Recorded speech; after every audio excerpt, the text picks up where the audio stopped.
Yo, what's going on, Swaz Nation? SuozziVille here, and welcome back to In a Nutshell. Today, I'm going to be describing what happens in the movie Rocky in a nutshell. I don't know if you've heard of it. It's a timeless classic, and perhaps one of the most inspirational films in the history of cinema. So, if you haven't heard of it, what the hell are you doing with your life? I know I'm kind of close here with the whole once a month thing, but I think you'll find that I really stepped things up with this video compared to when I summarized The Great Gatsby, which if you haven't seen yet, I'll leave a link to that in the description below, because, you know, that came out pretty okay, but this came out great. So I really encourage you to watch the whole thing and share this video with a couple people who you think would find it funny. Or maybe just some fellow Sylvester Stallone fans, if you happen to be one yourself. Also, you guys are killing it with the 100 subscriber goal. We're now at 94 subs. I couldn't be prouder right now. So if you happen to know 6 people who are just as curious about the meaning of life as you are, or you just think would like my content, tell them about my channel. It will really help me out a lot. And while we're talking about subscriber counts, my good friend Cobranix, who most of you probably remember me mentioning in my Cut Day vlog, is almost at 500 subs. So please go check him out as well. I'll leave a link to his channel in the description. And that's basically everything I can really think to say right now. If you haven't yet, please subscribe and like this video. So in a nutshell, Philadelphia is home to one of America's greatest fictional boxers, Rocky Balboa, the Italian Stallion. He, like many other fictional protagonists, has a humble beginning. For Rocky, that beginning is boxing other dudes at a local club for barely enough per match to live off of. He also worked for a gang leader named Gazzo and would collect money people owed him out on the docks. Before we continue with this, let me introduce some characters who will be really important to the story. Rocky's friend Paulie, Paulie's sister / Rocky's love interest Adrian, the owner of Mighty Mick's gym, Mickey, and the heavyweight champion at the time, Apollo Creed. Anyway, back to Gazzo for a second. So Rocky could never bring himself to do physical harm to those who owed Gazzo money, which had him tight, but he still liked Rocky, so he didn't fire him. Rocky goes to Mighty Mick's to find that his locker had been emptied out and given to some new guy. When he went to ask Mick why this happened, the next time he goes to the gym, Mick said it was because Rocky didn't do with his life. After hearing this, Rocky gets all like, "F you," and leaves. Here's a little side fact. Rocky is like the Clarence of 1970s Philly, meaning he knows everybody. The next 10 minutes of the movie or so really show this, and we're also introduced to Paulie at this point. He and Rocky talk about how his sister Adrian, his being Paulie, is shy as f***, and then Paulie invites Rocky to spend Thanksgiving with the two.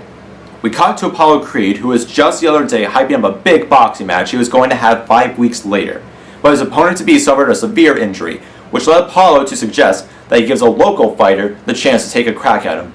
One guess who that's going to be. It's Thanksgiving, and Paulie tries to encourage Adrian to spend the night with Rocky and live her life, but fails miserably. Adrian only does after Rocky talks to her through a door and makes her feel slightly more comfortable around him, and they spend their first date at an abandoned ice skating rink. Aww. Afterwards, the two head back to Rocky's place, where he introduces Adrian to his turtles, Cuff and Link. Now let me explain to you why this is funny. Adrian works at the pet shop where Rocky bought the turtles, so she already knew about them. Rocky did this as a joke to try and make Adrian laugh. "Oh, Rocky, you sly dog." Rocky learns from Mick that he's the chosen one who Apollo invited to fight him, and we learn at a televised conference that Rocky accepted the offer and the fight wasn't to be rescheduled, leaving Rocky only a few weeks to train. Rocky's given some money for training expenses by Gazzo, and Paulie offers to help Rocky train, but gets turned down. Damn. Mick asks to be Rocky's manager, and Rocky accuses him of being a thought for suddenly being nice to him ever since the news about his fight with Apollo. Mick starts to leave when he realizes Rocky isn't interested, but then Rocky catches up with him and says, "Wait, maybe you can help me." The next day, Paulie sneaks Rocky into his workplace so Rocky could beat his meat. Adrian gets Rocky the doggo he was playing with in her pet shop earlier in the movie as a surprise, and then Rocky gets interviewed by a news station about how he beats Paulie's meat. Apollo's manager sees it on TV and starts to perceive Rocky as a threat. 'Twas the night before Christmas, and all through the house, Paulie swung a bat like a maniac. It's not really the holidays without at least one crazy relative. I'm sure most of you can probably relate to that. Anyway, this causes Adrian to move in with Rocky. Can't blame her. And then we cut to some of the coolest theme music and one of the best shot montages in the history of film and pop culture.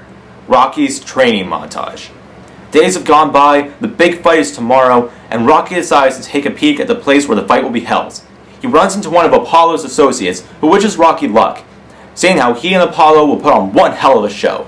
It's the night of the fight, and Apollo pulls up in some insanely patriotic cosplay, not realizing how seriously his opponent is taking the fight.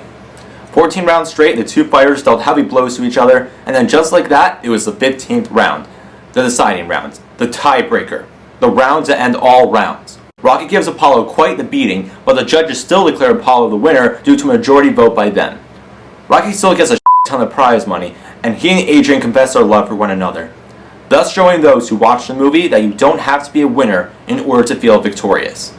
And that is the movie Rocky in a nutshell. I hope you enjoyed this video. Again, please subscribe for more content like this. And also, if you have like a book, a movie, or even a musical you would like me to do one of these videos for, tell me what it is in the comments below. That's why there's a comment section. For example, maybe some of you guys would like to see me do a video like this on Rocky 2, which I'm most likely going to do anyway, but if you want to see me do that, let me know. Maybe some of you guys would like to see me do a video on the movie Ready Player One, which I loved, and would be happy with doing a video on that.